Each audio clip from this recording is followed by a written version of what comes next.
Hey guys, today we are going to continue our polynomials unit and talk about what actually defines a polynomial, and we're going to perform the 4 basic operations: addition, subtraction, multiplication, and division using those polynomials. So make sure you write down your essential question, and we're going to be on that notes skeleton that I passed out in class. Okay, so the first thing we need to do is fill in some of these blanks. So a term is an algebraic expression that can be written using constants, variables, multiplication, and division. So basically that's talking about a monomial. The constants in a term are called the coefficients. So when you're talking about a leading coefficient, we're going to be talking about the number in front of the variable. Okay? A polynomial can be written using those terms in addition and subtraction. So that's just saying I can add a couple things together and it's now a polynomial. The term of the polynomial, which does not include a variable, is called the constant term. Any letter can be used. So we've talked about this before. This isn't anything brand new, but there are a couple of things that make a polynomial. And the first one is that all exponents have to be whole numbers. So you can't have anything that has a variable in the exponent and still call it a polynomial, or you can't have a fraction. Okay? The next thing is that no variables can be in a denominator. That's considered a rational expression. It is not a polynomial. Okay? Because if x happened to be 0, then we'd have an issue. And finally, and this kind of goes with the first one, but no variables can be under a radical. So you can't have square root of x or something like that. That doesn't make it a polynomial anymore. It's a square root. Okay? So that's kind of basics of it. So let's talk about examples of polynomials. So a polynomial might look like x cubed minus 6x plus 1/2. Okay? It's okay that there's a fraction in there because it's not in the exponent, so we're good. Just like we could have different letter and maybe a decimal. Okay, y minus 6.7. That's also a polynomial. You're allowed to have decimals as long as they're not in the exponent. Another example of a polynomial could be just the number 12. Okay, because that's considered a monomial. It fits all those criteria. It's just a number. Okay, it's basically a polynomial is just a collection of those terms that are being added or subtracted. Okay, an example of a not polynomial might be, for instance, 3 to the power of x minus 7. This one doesn't have a whole number exponent. You can't have a variable in the exponent, otherwise problems. Okay, the other one you might see is something like this, where you have x in the denominator. You can't have a variable in the denominator, otherwise it's not a polynomial. And another example you might see is maybe x to the 1/2 minus 4. Okay, this isn't a whole number exponent, that's a 1/2, and if you remember back in Algebra 2, we actually know that a fractional exponent means the same thing as a root, so that would be a square root of x minus 4, so now it doesn't fit under the no variables under a radical rule. Okay, so that's an example of a polynomial and what's not a polynomial. Now this next part should be a little bit new for you. We're talking about the degree of a polynomial. Okay, so basically what the degree is, it's just the exponent of the highest power of the variable. So the coefficient of this highest power of the variable is the leading coefficient. So these two terms are super important for when we start graphing polynomials. So basically, if you look at these examples, to find the degree, all you have to do is find the highest exponent in your polynomial. So we have 7, 3, 2, 1, and then technically 0. So this right here is the highest powered term. So that means that my degree is whatever that exponent is. So my degree is 7. Okay, I look at this term and I see what the constant is in it, and that's 6. So that's my leading coefficient, positive 6. And then the constant term, the one that doesn't have a variable on it, is going to be that plus 10. Okay, sometimes you may not have things going on. This is just x cubed, which makes it pretty straightforward. That's obviously the highest power, so it's a degree 3. The leading coefficient, don't forget there's that magical ninja 1 in front, so my leading coefficient is positive 1. And then I don't have a constant term here. Technically this is plus 0, so I don't have a constant. There is no number that doesn't have a variable. This next one is a little bit trickier. We have 12x to the 0. Now, the weird part here is we actually do have an x hiding in this expression, and that x is raised to the 0 power. Remember, anything to the 0 power equals 1. So this is just saying 12 times 1, technically, with me adding that x to the 0 power n, which means that this is a degree 0 polynomial, okay? And then if I look in front of my x to find that leading coefficient, it's 12, okay, the number in front of the x. This is also kind of weird because there's not a constant term technically then, but it's just a number by itself, so the leading coefficient is the constant term in this case. You're not going to see a lot of monomials that are just numbers, so hopefully that doesn't show up too much. Okay, this last one, be careful here. You see a 6, a 7, an 8, a 1, and then that's technically a 0. So they don't have to be in order. You just look for the highest exponent in here. It's that 8. And so when I write this down, I know that my degree is 8. My leading coefficient, remember there's a 1 in front, so it'd be a negative 1. And then my term that's all by itself is negative 4. Okay, so important part, finding the degree of a polynomial.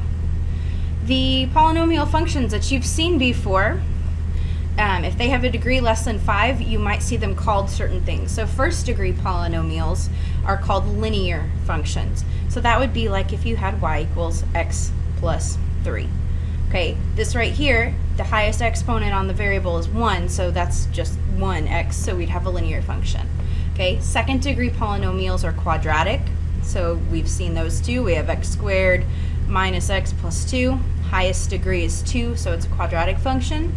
Then we have cubic functions, which again is a cube, and then quartic. You may not have seen quartic as much, but they're going to reference quartic. That's to the 4th power. Alrighty, so let's talk about a little bit of these operations that you're going to have to go through when you have polynomials. The first one is pretty basic, adding and subtracting polynomials, just like what you used to do in Algebra 1. To add or subtract polynomials, all you have to do is combine like terms. Remember, when you are combining like terms, though, you don't get to change the exponents on it. Because when I have an apple plus an apple, I don't have an apple squared. So you're just literally going to add up the things that match and then take the variable along with it. The hardest part about these guys is when we have the minus. So when we have a negative in front. So this is taking this first polynomial minus the second polynomial. And if you notice here, and you remember there's technically a little ninja 1 here, and so you'd have to distribute that negative 1 inside. And all that does is change all your signs. So one of the things I like to do is just to go in here and physically change all the signs. So that's a minus 2x cubed, this would be a plus x, and this would be a minus 4. So now I can just combine like terms and find the things that match up. So I have negative 2x cubed plus negative 2x cubed, which would get me negative 4x cubed. Okay, and then I have x squared, has no friend, so he's just x squared. I have I don't know how to do more lines. Okay, I have a negative 4x plus an x, so that'd be negative 3x or minus 3x. And then finally I have a 1 and a minus 4, so that would be minus 3. Okay, so again, you just combine, collect things that match, add them up, done. Multiplying gets a little bit more tricky. When you have a multiplication problem, you are either going to distribute, or some of us might know this as FOIL. Technically, when you distribute and you're using FOIL, you're just double distributing. Okay, so when you multiply polynomials, make sure you are using that FOIL method. So when I do that, remember, I'm going to take my first term and multiply it by every single piece in the second thing. Okay, so this right here, I would take 2x times x squared, which gets me 2x cubed.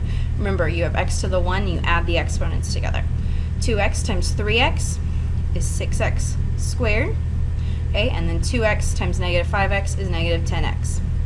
Okay, I'm going to see if I can move this down. Oh, not the whole thing moved. Okay, but you can't forget that other part. You technically have a minus 3 getting multiplied too, so you're going to distribute that second piece to everything. Kind of looks like a claw, it's kind of gross. Okay, so you have minus 3 times x squared, so negative 3x squared, negative 3 times 3x, so minus 9x, and then negative 3 times negative 5 is positive 15. Then it's going to look exactly like the problem up there where we just combine like terms. So no friend for x cubed. We have these 2x squared, so it'd be plus 3x squared, minus 10, minus 9, so minus 19, and then plus 15. Okay, and again, if you want to use the box on here, that's fine. Just remember to put enough boxes in there, but distributing works just as well. And the last thing, it's kind of tricky when we're dividing polynomials, and there are two different ways to do this. One way is called synthetic division, and one way is called long division. So here's an example. We're going to work it both ways just so I can show you that it works the same either way. And the biggest issue that we have with synthetic division is that it only works in a certain case. So like when we did long division back in the day, maybe I had 4 divided into 3, 7, 2, 1. When I divide this using long division, I'm like, hey, can 4 go into 3? Nope. But can 4 go into 37? Yeah, it can go in 9 times. Then I multiply 9 times 4. Hey, that gets me 36. And then I would subtract. So I subtract that, I get 1, and I pull down that next number. Okay, 12 times 4 is, 3 times 4 gets me 12. Pull down that number. So I got 0, 1. So can't go into 1, and then I have a remainder. You are allowed to have remainders on these. So let's talk about how you can use synthetic division. It's just like what we did in elementary for long division. So synthetic division. This only works when the divisor is a first degree binomial. So that means it has to only have 2 terms, and it has to be to the 1 power. So it's like x minus 2, x plus 4, x to x, I don't know, whatever, plus a number or minus a number. Now, the weird part about this one is that when you set this up, you're going to recognize it from Algebra 2, but if this has a minus here, that means you're going to write a positive 2 inside your little box. It's basically what number is going to make this factor into 0. Okay, so basically you're changing the sign, or you're thinking what's going to make this factor 0. Then what you're going to do is you're going to list out all of the coefficients of the second variable, or second expression. So the only problem with this one is we have 3x to the 4, and then we have 8x squared. We missed a term in here. There's a 0x cubed. So I do have to remember to put that 0 in there. So I'm just going to list out my coefficients. I have x to the 4th, x to the 3rd, x to the 2nd, remember keep the negative, x to the 1st, and then technically x to the 0. Okay, so this is every single coefficient in that thing. Now what you're going to do is you're going to bring down the first number, which is 3, and then we get to multiply. So we're going to take this number, 2 times 3, and write it right here. So 2 times 3 is 6. Then we just add down the line. So 0 plus 6 is 6. 6 times 2 is 12. Okay, negative 8 plus 12 is 4. 4 times 2 is 8. This guy added up is negative 3. Negative 3 times 2 is negative 6. And then that's going to get me negative 5. Okay, this right here, this is going to tell you your remainder. So when I multiply this out, or if I multiplied it out, I'd have to add a negative 5 to make sure it's there. Okay, and so finally what I do is I take these coefficients and I make a new expression out of them. So I'm going to have my first coefficient is a 3x, and you're going to start 1 degree lower than what you had. So this right here, it was a 4, so I'm going to have a 3 here. Okay, then plus 6, next coefficient or next exponent down, 4x minus 3, remainder negative 5. Okay, that is your answer. And here's basically what we did. In a nutshell, synthetic basics.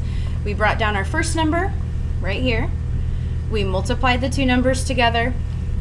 We added down that column, and then we kept going until we reached the end. Your answer is going to be 1 degree less. So if you want to pause and write this down for yourself, cool. The second method that you can use here is long division. Oh, I need my question. Okay, long division is going to work almost exactly like you did it back in the day, except for this is the only method we can use if we don't have a first degree binomial. So if you had x squared minus 2, you have to use long division. I'll show you though that it works, and it should get you the same answer as the first one. So we're going to write just like a long division problem. We have x minus 2 as my divisor. So then I have 3x plus 4, or sorry, 3x to the 4. Don't forget that 0x cubed. And now we're going to work almost the same way. Now, one thing I do like to do is I like to skip this first spot just so I make sure everything is lined up. So I think about how many times, what do I need to multiply by x in order to get 3x to the 4? Well, I need a 3, and then I need 3 more x's. And so if you notice, I line up my cubes. Okay, so now I'm going to take this and I'm going to multiply it to both of these terms. So I have 3x cubed times x is 3x to the 4, and 3x cubed times negative 2 is going to be minus 6x cubed. Okay, now we're just going to subtract it like we did before. Now this is the only part where I think it's tricky, because remember, you are subtracting this whole thing. And so before, what we saw, you had to distribute that negative. This guy's going to cancel. It should. But this one is going to turn into a plus. And so now you have positive 6x cubed. And then you bring down the next term. And you play the same game.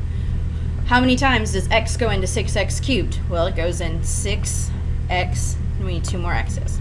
Okay, multiply. So 6x cubed minus 12x squared. And then I'm subtracting that. Be careful, you're subtracting the whole thing. This goes away. This is going to turn into a positive 4x squared. Bring down your next term. Okay, same deal. We're just going through here. We're saying, what do I need to multiply by to make that term? I got 4x squared minus 8x. Hardest part about this is to remember that you are subtracting. So that's going to be minus a minus, so it should be a positive 3x, or sorry, negative 3x. And finally, I have a 1. Okay, and so then I think about how many times does that go in? Minus 3. So I have minus 3 times x, and then positive 6. Subtract those guys, and so this is really minus 6. That gets you negative 5. Remainder, negative 5.